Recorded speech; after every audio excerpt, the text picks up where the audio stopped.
So hello everyone, welcome to the League of Learners Online Summit. Today I'll be talking about process-driven trading, the key for quality and consistency. So just a brief background about myself, I'm Joseph Aquino, also known as Messenger in the trading community. I've been a full-time trader for several years now, trading both the local and global markets. I've been fortunate enough to be a mentor as well as a coach to several different traders as well. So why trading? Actually, trading is something that's very relevant to the current situation we have right now. Because why? It highlights two things that we need to do. One is that there's actually a need right now to move towards internet, mobile, or work from home types of businesses, as well as two, it actually highlights the need for us to have multiple income streams. Okay, and trading is something that can actually address both of that. So trading, as you know, is something that can be done with just a laptop as well as an internet. And the good thing about trading is that it actually allows us to take advantage of and participate in any kind of major economical events, whether it's a good or bad economical event. So, like for example, right now it's an impending recession. That's what they're calling it. Even as traders, you're actually able to take advantage of the volatility of that and take profit from it. Another good thing about trading is that when you compare it to other kinds of businesses, it's actually one of the best startup business operations that can do or execute. Why? Because of its nature. It actually has a low capex or opex as well. So low capital expense. You just need to have a laptop. You just need to invest in yourself, have the knowledge. Your operating expenses, that could be just your electricity as well as your internet. There's no inventory. It's all digital. Okay, you're just doing a buy and sell business with your shares or your stocks or your currencies. And the only human resource is yourself. You're the boss as well as the employee of your own trading business. But on the other hand, as with any kind of business, you need to take it seriously. If you want to be able to achieve serious results, you need to be able to take it seriously. Trading is actually very serious business. Some might just go to it with the lure of money, but when you do that, when you have that kind of mindset when you approach trading, that's no different from actually being a gambler. So that's something you need to be able to capture uh, yourself before you actually commit to trading. So for this topic, we'll be focusing just solely on the process. As traders, you need to have an edge. It could be your technicals.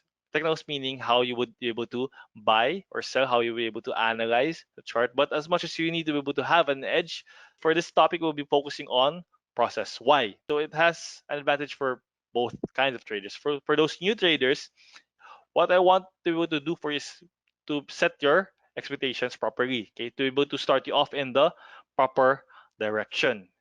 Because as I said a while ago, profits will be the first major lure for newbies for trading. But as with any kind of business, you need to take it seriously. For experienced or advanced traders, what would it help you with? When I lay out the process, it would actually help you troubleshoot some of the gaps in your trading. Maybe you have some troubles with your quality or consistency. Hopefully, the process areas that I will be talking about can help you plug in those gaps or holes.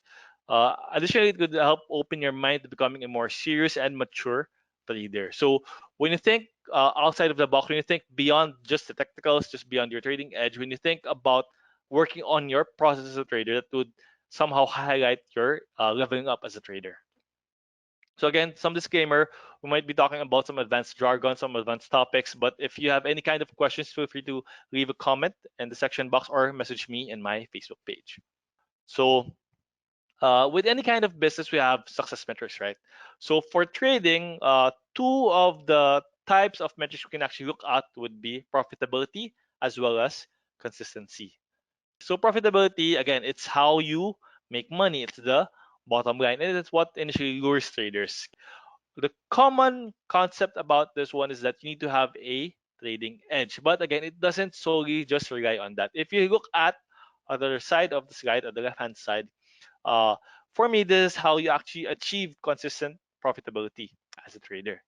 You need to have three things. One would be have a winning trading edge. It could be any kind of edge. It could be based on fundamentals, just research on that one, or it could be based on technicals, or it could be a mix of both. But it doesn't end there. You need to have a proper mindset, a stable mindset, a stable psychology, or what we call intangibles.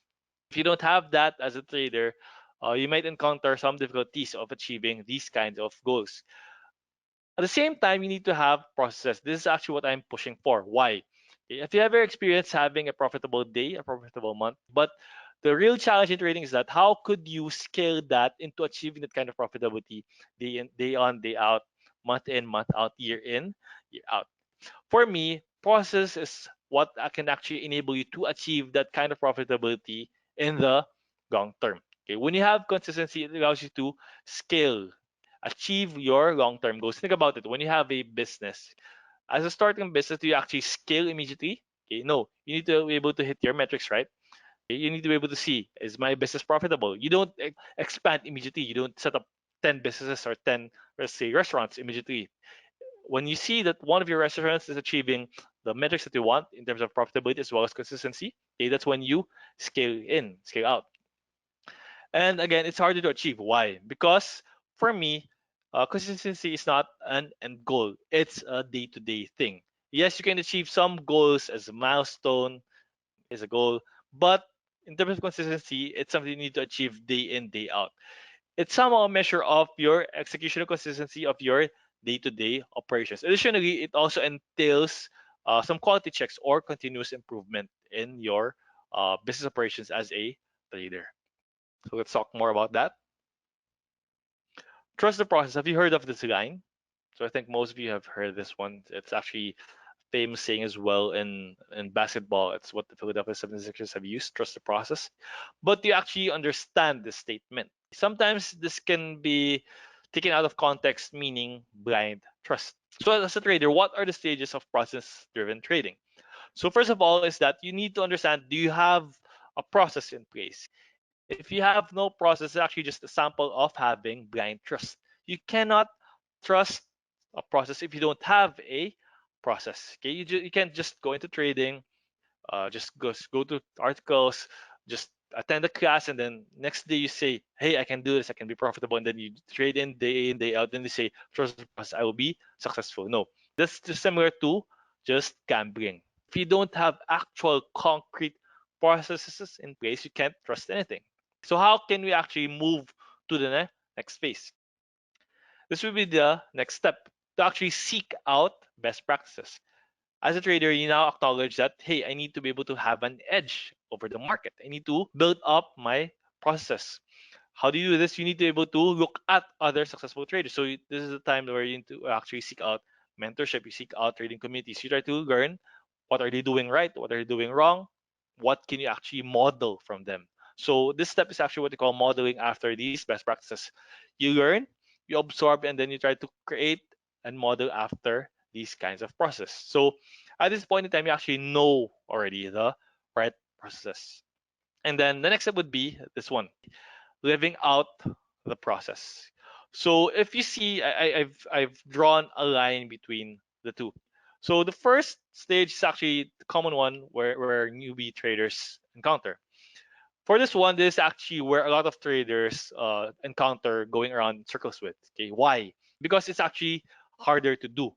As much as people have or try to seek out knowledge, we know that there's no power in that. As Tony Robbins said, applied knowledge is power.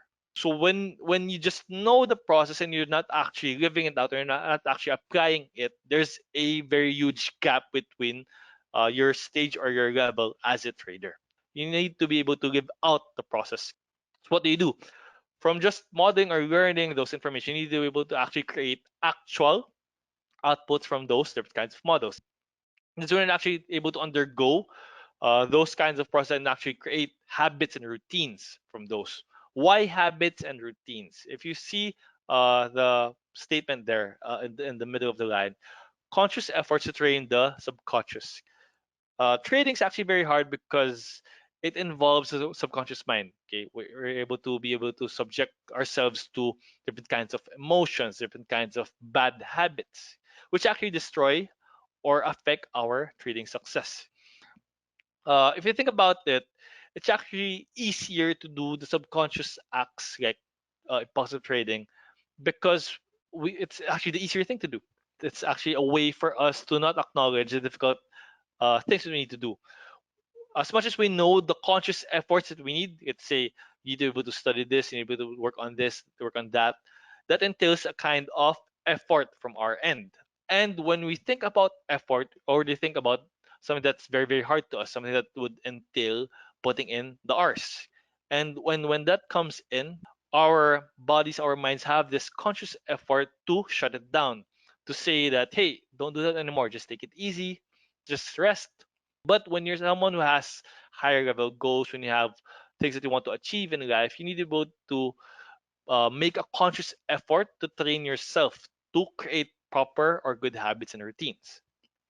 When you do these things consciously, day in, day out, it would allow you to live out that consistency better.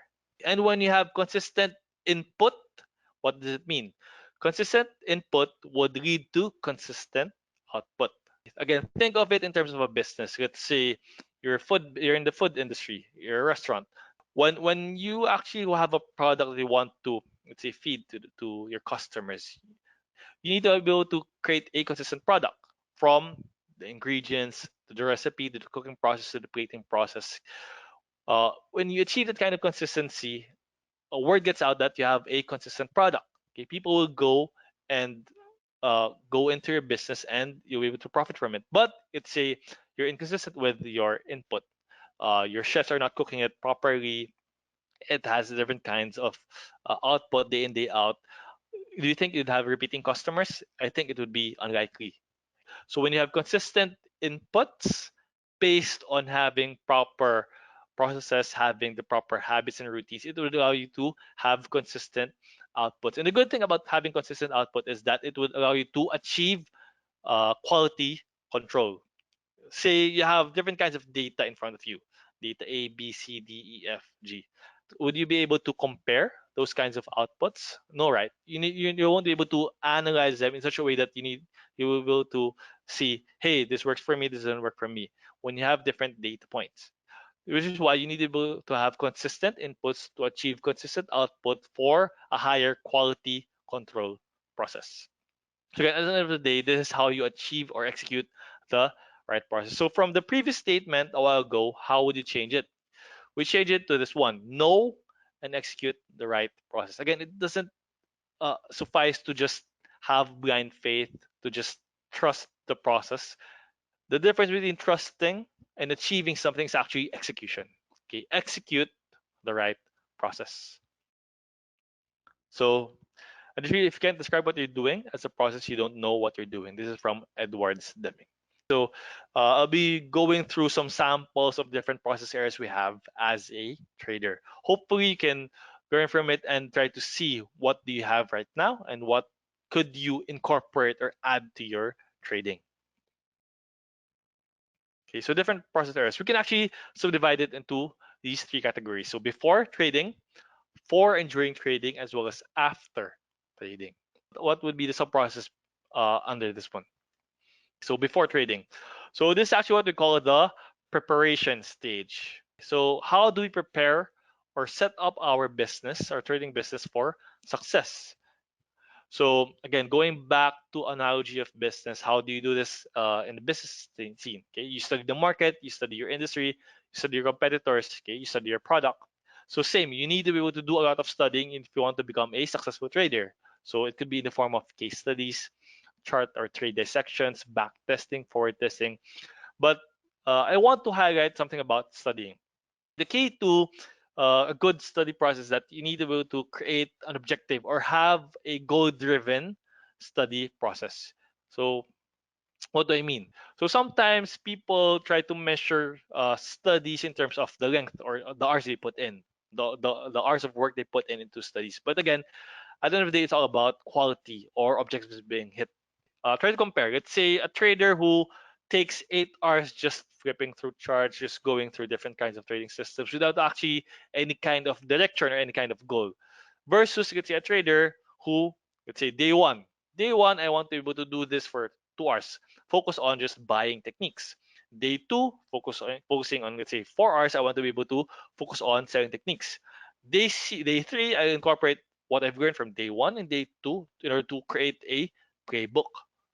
See, when you have that kind of objective or goals as a trader when you're studying, it could lead to a higher quality level of studies. Again, you can uh, incorporate or somehow look at it as, let's say, an athlete. When you're an athlete, when you practice, sometimes they deliberately practice different air skills, right? For example, you're a basketball player. Let's say you do drill A, how you handle or dribble the ball. Drill B, how you shoot the ball. Drill C could be different kinds of shots. You could take a 3-point shot, a free throw shot. So when you see, they have different kinds of objectives in order to actually hit certain areas or exact areas in their work. Okay, so as a professional trader, that's how you would actually approach this as well. And after that, you need to be able to create a trading edge. Again, at the end of the day, as much as you learn or study under different kinds of mentors or different kinds of trading systems, what's important is that you need to be able to create or make it as your own. When you're deliberately studying a system, in order to make it as your own, there has to be some sort of output. The example of output would be creation of playbooks or rule books for your trading setups. When you're actually deliberately studying a system and create something of your own, it somehow convinces you better that the system actually works. You're able to see for your eyes, for yourself, how executing the system, even on paper, even in just virtual trading, would actually lead to good results. And then what would be the other preparation process? Okay, scanning and screening. So again, as much as there are so many different kinds of assets, instruments to trade out there, if you don't have a scanning and screening process, it will just lead to bad or poor trading. It would lead to over trading. So you need to have a scanning or screening process to understand what would you trade based on your system, okay, based on your edge. Additionally, you need to have a process for your analysis or trade idea creation. Why? For example, one of the things that I've noticed with newbie traders is that they somehow miss out on certain details, whether big or small, when they're analyzing their charts. To avoid this, let's say, what if you have such as simple as a checklist process? Let's say, analyze A, B, C, D, E, F. When you have that kind of checklist, would you still miss out on those few details? I think not.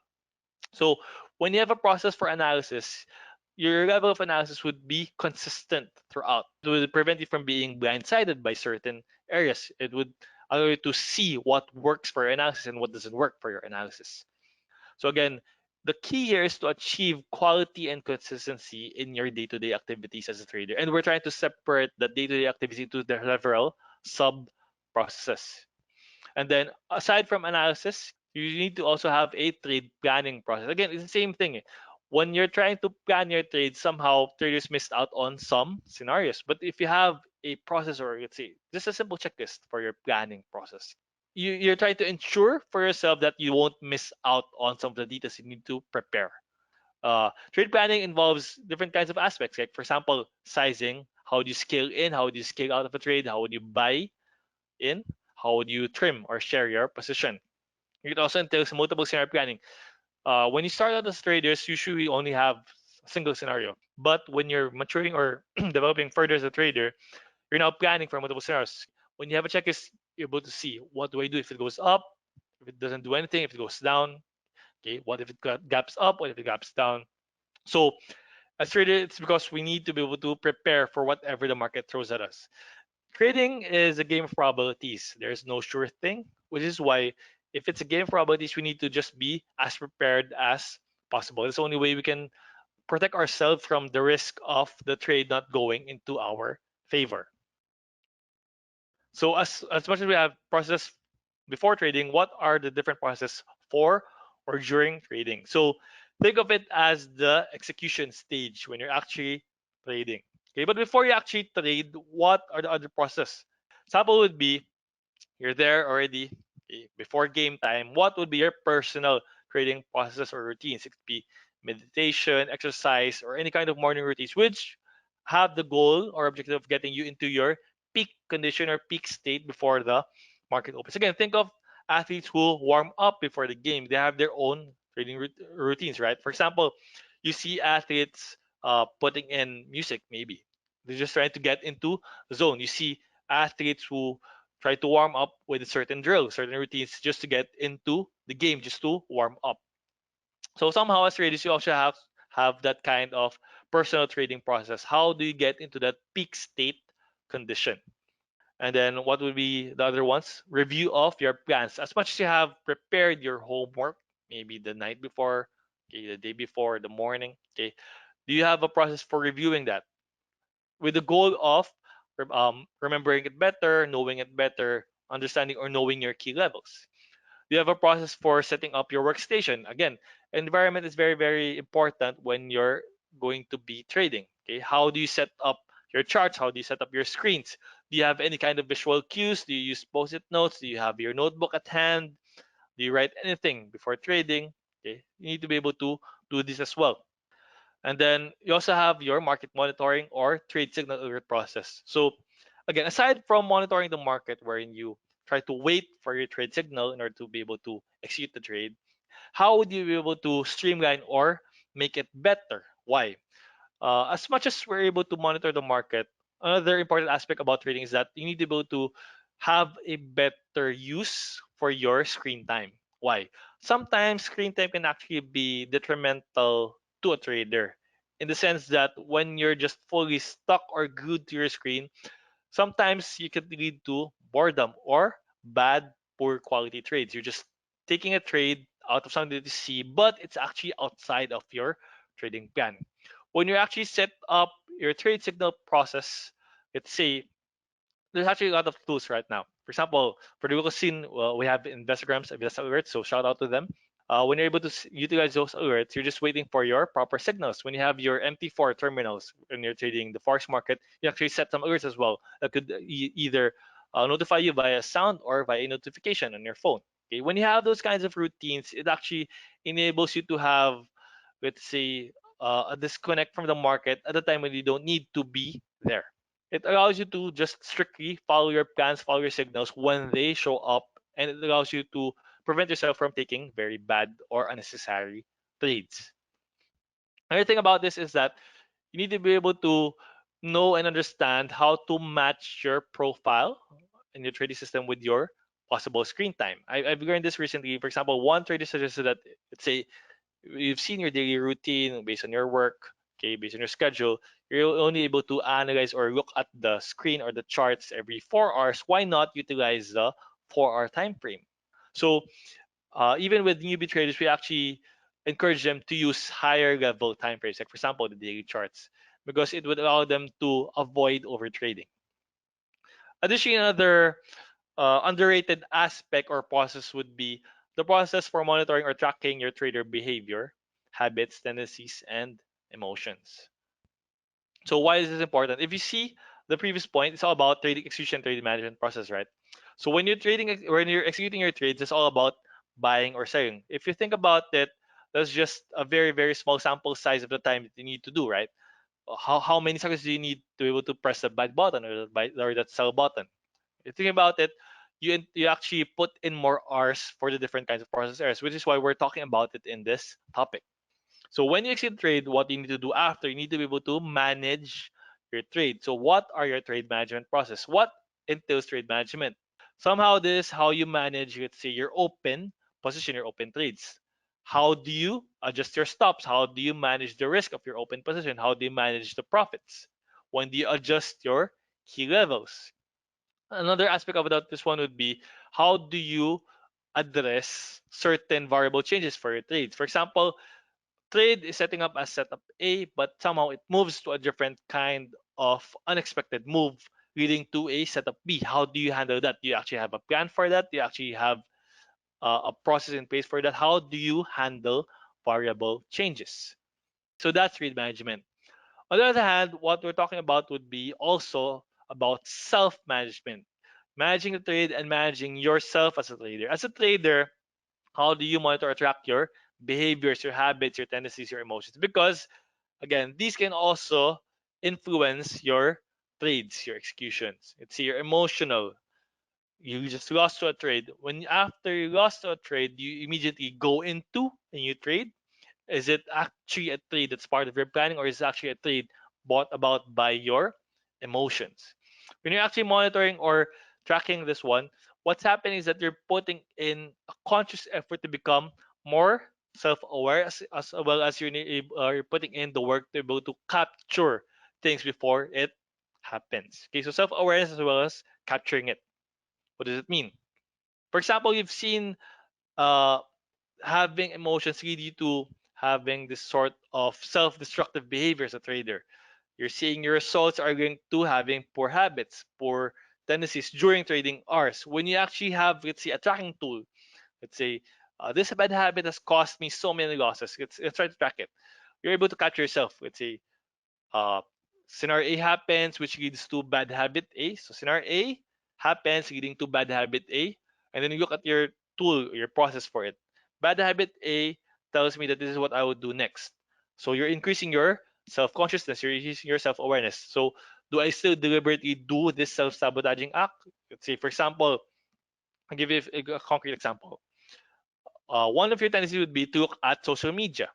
You're scrolling social media and then you see a trade of a different trade, an open trade. It leads to an emotion of missing out. Let's say you're envious of that trader. You see his trade, you're envious of that. What would be your habit based on your journal? You immediately execute the trade. So based on that, you're able to capture it. What we need to eliminate? You need to be able to eliminate either that social media time or eliminate that act of trading it immediately after your emotions of envy. Okay, but if you track it down, you see, I'm feeling envious. What is it saying in my journal? This is what I do. This is the self-sabotaging acts. I need to stop this. Okay, that high level of consciousness, that high level of capturing yourself, even before you do that act, prevents you from taking bad or poor trades. Okay, again, this is a very underrated because sometimes people think that they can actually control themselves without any kind of deliberate process. Again, at the end of the day, the subconscious is actually a very, very powerful thing.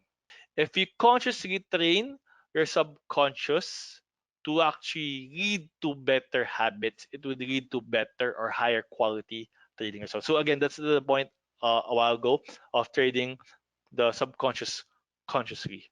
Take conscious efforts, take conscious actions, take conscious processes in order to be able to at least manage your emotions, manage your poor trading habits.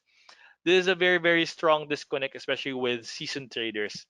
A lot of seasoned traders have all these kinds of experiences, have all these kinds of learnings, but as much as they have processes for uh, trade planning, for execution, they don't have processes for tracking themselves or managing themselves as a trader. Again, if you're a business, how do you manage your employees? How do you monitor the performance of the employees? You need to be able to do it as well as a trader. This is very, very important. And then lastly, after trading. So this is actually the continuous improvement stage. So why is it important? Uh, Trading doesn't end with the market hours. When the market closes, what do you do behind the scenes? So these are the other important things about it. Journaling. Journaling is actually very, very, very important in trading. Journaling allows you to record your data. It allows you to see what is working for you, what doesn't work for you. It allows you to reflect on that. Again, this is very important because some traders just actually record their data without actually doing anything about it. They don't analyze, they don't reflect, and they don't do subsequent action plans for this one. Some tips about journaling, you could actually incorporate this kind of things. Okay, for example, I would want you guys to incorporate comparison of plan versus actual. Why? For example, we talked about having a process for planning or before. When you have plans, do you actually execute it? What happens when you're actually trading? Let's say you plan to execute at price one, but when you execute it in the actual, it in your journal it says you executed it at 1.2. So there's actually a 20 centavo difference. So what caused that 20-cent difference? Or sometimes you actually need to be able to have the sort of accuracy in order to achieve consistency in your trading. So monitoring your plan versus actual. You said you plan to sell at this level, but actually where did you sell? Is there a miss? Is there a disconnect between that? Because when you see the difference between your plan and actual, you're actually able to see where are some of the gaps in your trading. And then analyzing the root cause of your losses is actually very important because sometimes when traders use, they say, hey, it's just part of the game. But one thing to note is that, is it really part of the game? When you're using, it's easy to just say that you did everything in your power to to win in the trade or to prepare for the trade, but it's actually self-induced. So what we want to see or compare would be, is it a trade taken based on my system, based on an edge, and the result of that taking that trade based on an edge, based on the system, is actually based on the numbers. It's you have a 50% win rate. It was just part of the loss, of the 50% loss, whereas the 50% win. Or let's say you took a loss and then you analyze, it wasn't part of my system, it wasn't part of my edge. I took a loss because I took an unnecessary trade based on emotions or based on a bad habit. Then that's actually not part of the game because it's not part of your edge. You can't say, hey, I just lost because it's part of the game, because it's just part of the numbers. No. In the first place, you could have actually avoided that loss if it you didn't take the trade in the first place. Again, so this is very important. You need to be able to differentiate between those losses that are actually part of the game, part of your edge, part of your system, versus those that are self-induced that could have been avoided in the first place. So the key point here is that you're trying to look for behavior executional patterns which you can actually uh, capture and avoid during the next trading phase. So aside from that, this also entails process for ongoing studies and learning. How are you constantly working on your trader mindset or your psychology? How are you constantly finding your edge? Again, your edge can somehow start small. As mentors, as coaches, we actually encourage people to start small when you're trying to study your technical analysis. You can start with one setup, one system, maybe one market, one instrument. But as you grow, as you develop as a trader, okay, having just one edge may not work at the time, especially if you have aspirations of becoming a full-time trader. Okay, you need to be able to expand your setup in order to be able to trade different kinds of market conditions. How would you trade an uptrend market? How would you trade a sideways market? How would you trade a downtrend market? You could also have the option of expanding to other markets. Let's say in a down market, in a down economy, and for example, in the local scene, it's only a long only market. Okay, you can only profit from long moves or bounce moves. How would you profit from the crashes? If you move to a different market, let's say the global market, you're actually able to profit from the shorts, which is actually selling off the market in order to profit from a lower level. So expanding to other markets is also a way of refining or expanding your edge as a trader. Okay, and then lastly, process improvement. This is a way of you seeing, hey, this is all my processes. What's working for my process? How can I improve my process? Okay, so capture all the best and worst practices involved. What works for you, what doesn't work, and then changes needed. Okay, so actually, change is actually very important in trading. You need to be able to constantly innovate, constantly improve as a trader.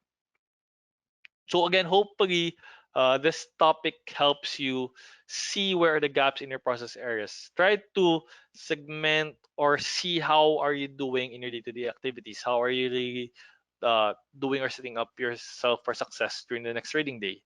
The day before, the night before, what are you doing? What are your process? During trading, what are your process? After trading, what are your processes? Somehow, hopefully, this presentation allows you to audit yourself, do a self audit as a trader, and see what could be better, what could you improve on. So, lastly, again, the confidence you build in trading must be process confidence and not just profits confidence. One leads to process execution while even after a loss, and the other leads to a long list of unforced errors. Again, so the point here is that when you want to be a consistently profitable trader, the processes can actually help you drive that kind of goal. Why? Because day in day out you won't really just be winning as a trader. You would actually encounter a series of losses, some slumps along the way. But when you have confidence in your trading in its entirety, meaning you're not just doubting your execution because you know that you've put in the work behind the scenes, you've done your studies, you've done your journaling, you've done reflection on this one, you know that at the end of the day your edge will play out. So hopefully uh this presentation will help you regain back that confidence or build on your confidence and change it or evolve it into a higher level or higher type of confidence, not just based on profits. Because again, sometimes traders base their confidence, base their self-worth on the P&L. If they win, they're happy, they're confident. If they lose, they lose. If they lose on their trades, they lose their confidence as well. They're not confident enough to take the next trade. So that's somehow an example of a P&L based confidence. But if you have confidence in your trading as a whole, in your process as a trader, you would not be, uh, let's say, what do you call this, doubting yourself or seeing yourself as a weak or unconfident trader during those bouts or streaks of losses. So hopefully this helps you guys. If you have any kinds of questions, feel free to message me on Facebook. So thank you. Have a good day.